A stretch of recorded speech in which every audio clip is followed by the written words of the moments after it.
हूँ मानसी सुदर्शन। आप देख रहे हैं सिटी न्यूज। मैं आप सभी दर्शकों का करती हूँ स्वागत। अब बढ़ते हैं खबरों की तरफ।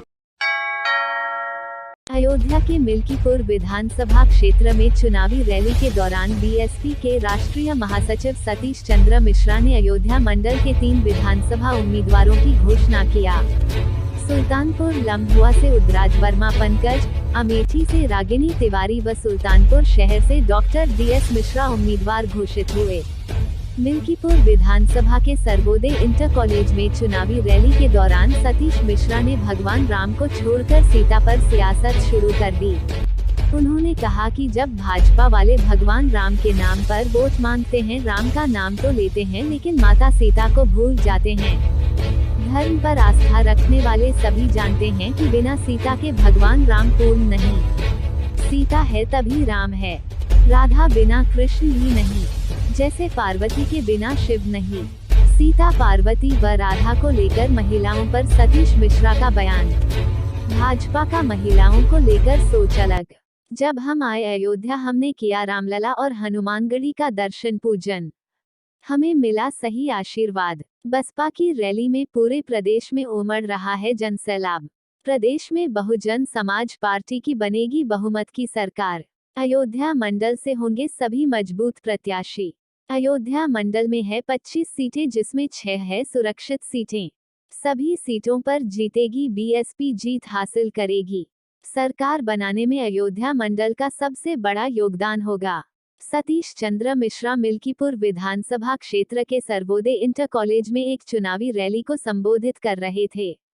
रैली में प्रमुख रूप से पूर्व मंत्री नकुल दुबे, जोनल कोऑर्डिनेटर पवन कुमार व आयोजक करुणाकर पांडे भी उपस्थित रहे। लोग तो पता नहीं क्यों सीता का नाम नहीं लेते हैं। आप लोग यहाँ अयोध्या वासी हैं, आप तो जानते हैं। आप इनको जब सुनते हैं, भारतीय जनता पार्टी के लोगों को, जब ये भगवान राम के नाम पे वोट मांगने का काम करते हैं तो ये राम का नाम तो लेते हैं लेकिन सीता का नाम कभी नहीं लेते हैं। और क्यों नहीं लेते हैं ये उनसे हमने कई बार पूछा, कई बार प्रश्न किया, कभी जवाब नहीं देते हैं।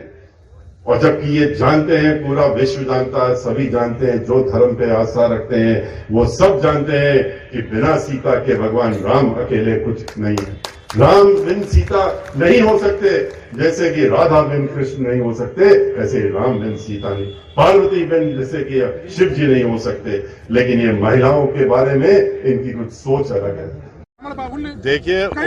देखिए यहाँ से जो है अयोध्या से हमने पहले इसीलिए शुरुआत की, हमने रामलला के दर्शन किए, हमने श्री हनुमान जी के दर्शन किए हनुमानगढ़ी में। उसके बाद आशीर्वाद लेके हमने कार्यक्रम। पूर्ण विश्वास है कि हमको सही आशीर्वाद उस दिन प्रभु का मिला था और उसी की वजह से आज देख रहे हैं पूरे उत्तर प्रदेश में एक जन सैलाब की तरह हर बैठक में, हर मीटिंग में बहुजन समाज पार्टी की जो हम लोग कर रहे हैं, 23 जुलाई से लेकर अभी तक लोग इकट्ठा हो रहे हैं और हमको समर्थन दे करके बहुजन समाज पार्टी की पूर्ण बहुमत की सरकार उत्तर प्रदेश में बनाने का संकल्प ले रहे हैं। अयोध्या से जो हमारे प्रत्याशी हैं सब बहुत ही मजबूत प्रत्याशी हैं और ये जितने भी प्रत्याशी हैं और जो अभी बाकी भी आपके सामने आएंगे, आज जितने थे बाकी भी आएंगे, ये सारे ही मजबूत प्रत्याशी हैं जो कि अब की बार पूरे अयोध्या मंडल में, अयोध्या जिले के साथ साथ पूरे अयोध्या मंडल में 25 सीटें जो हैं उसमें 6 सुरक्षित सीटें हैं।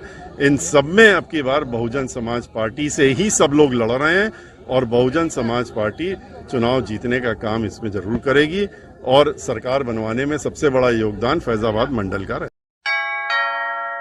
अयोध्या के पूर्व कैबिनेट मंत्री व सपा राष्ट्रीय महासचिव अवधेश प्रसाद ने शहर के एक स्थानीय होटल में आयोजित प्रेसवार्ता के दौरान भाजपा सरकार पर जमकर निशाना साधा। उन्होंने कहा कि भाजपा सरकार में किसान बहुत दुखी है। आए दिन छुट्टा जानवर उनकी फसल का नुकसान कर रहे हैं, जिससे आहत होकर किसान आत्महत्या कर रहा है। अब की किसान भाजपा को जवाब देने का काम करेगा और अखिलेश यादव के नेतृत्व में पूर्ण बहुमत से समाजवादी पार्टी की सरकार बनाएगा और भाजपा का पूरे प्रदेश से सफाया हो जाएगा। आज भाजपा का चुनाव जिलाधिकारी और कर्मचारी लड़ रहे हैं और भाजपा को जिताने का काम कर रहे हैं। समाजवादी सरकार बनने पर इन अधिकारियों पर पूरी तरह से नकेल कसी जाएगी।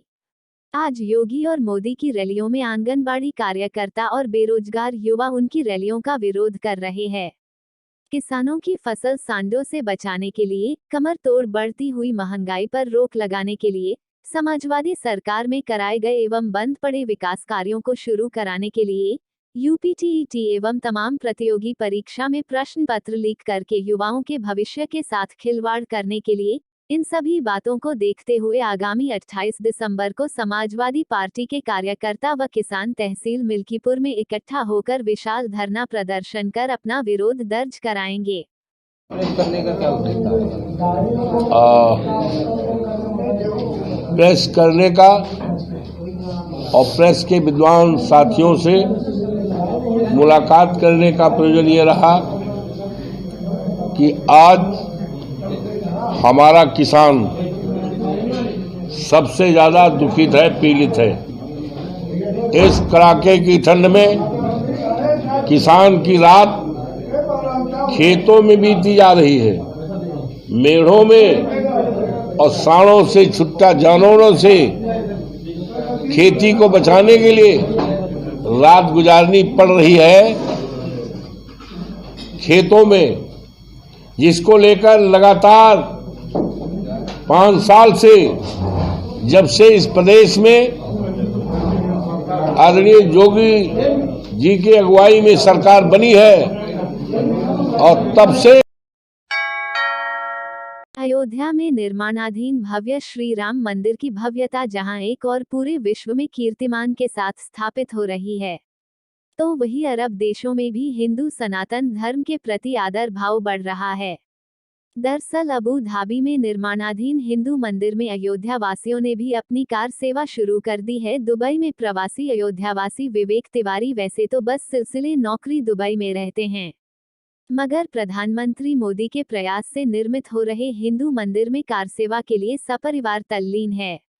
माता परमावती व पिता जगदीश तिवारी जो इन दिनों पुण्य कर्मों में पुत्र का साथ देने दुबई में प्रवास कर रहे हैं। अरब की धरती पर सनातन धर्म हिलोरे मार रहा है और प्रातः तथा सायंकाल में मंत्रोच्चारण की ध्वनि गुंजायमान है। अयोध्या और उसकी संस्कृति को पुलकित करती यह तस्वीरें सनातन धर्म की वसुदेव कुटुंबकम की संस्कृति को परिभाषित करती हुई दिखाई पड़ रही है। पुलकित विवेक तिवारी बड़े गर्व के साथ बताते हैं कि करीब 880 करोड़ रुपए की लागत से 27 एकड़ भूमि में निर्मित होने वाला यह हिंदू मंदिर भव्यता के लिए राजस्थान के लाल पत्थरों से सुशोभित होकर जल्द ही विश्व फलक पर अपनी अलौकिक छटा को भी बिखेरता हुआ दिखाई देगा। मैं Vivek Tiwari Abu Dhabi Dubai की इस धरती से आप सबको प्रणाम करता हूं, और आज अबू धाबी में बन रहे विशालकाय 27 एकड़ में हिंदू मंदिर के इस शिलान्यास के उपलक्ष्य में मेरे माँ बाप, मेरे भगवान जो अयोध्या से स्वयं चलकर इस शिला पूजन कार्यक्रम में उपस्थित हुए हैं, उनकी तरफ से भी आप लोगों को सादर प्रणाम करता हूँ। इस शिला पूजन के ऐतिहासिक क्षण पर पूरी विधि विधान के साथ मेरे माता पिताजी ने शिला पूजन किया और अगले 1000 सालों तक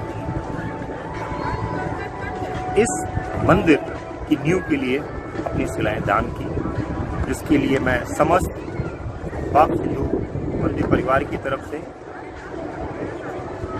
समस्त देशवासियों को, जिन्होंने इस मंदिर निर्माण में न केवल तन मन धन नहीं, अपनी आस्थाएं और अपने विश्वास को जो व्यक्त किया है, 2023 तक वो आस्था, वो विश्वास। समाजवादी लोहिया सम्मेलन व कंबल वितरण कार्यक्रम का आयोजन किया गया। कार्यक्रम अयोध्या के देवकाली स्थित अश्वनीपुरम कॉलोनी में सुभद्रा अकेडमी परिसर में आयोजन किया गया, जिसमें मुख्य अतिथि के रूप में पूर्व मंत्री डॉक्टर शिव प्रताप यादव, विशिष्ट अतिथि मौलाना इरफान कादरी, मौलाना मुख्तारुल हसन बगदादी, सपा के पूर्व राज्य मंत्री तेजनारायण पांड्या, पवन मीसम, कमर रानी शामिल रहे। कार्यक्रम के आयोजक सपा की यूथ ब्रिगेड राष्ट्रीय सचिव विजय नारायण यादव, नगर निगम पार्षद जगत नारायण यादव के नेतृत्व में कंबल वितरण का कार्यक्रम संपन्न हुआ। करीब 300 लोगों को कंबल वितरण के साथ मास्क, सैनिटाइजर भी किए गए वितरित। इस कार्यक्रम में समाजवादी पार्टी के पार्षद व कार्यकर्ता मौजूद रहे। इस दौरान आयोजक जगत नारायण ने कहा कि निरंतर 8 वर्षों से कंबल वितरण का कार्यक्रम चला आ रहा है। सर्दी ज्यादा होने पर गरीब, असहाय लोगों को कंबल वितरण किया जाता रहा है। और इस वर्ष भी कंबल वितरण किया जा रहा है, जिसमें गरीब असहाय 300 लोगों को समाजवादी पार्षद जगत नारायण व उनके छोटे भाई विजय नारायण की तरफ से वितरण किया गया है। जगत नारायण ने कहा कि ये कंबल वितरण हम लोग अपनी मां के बताए हुए सिद्धांत पर हर वर्ष कंबल बांटा जाता है और लगातार हर वर्ष कंबलों की संख्या बढ़ती जा रही है।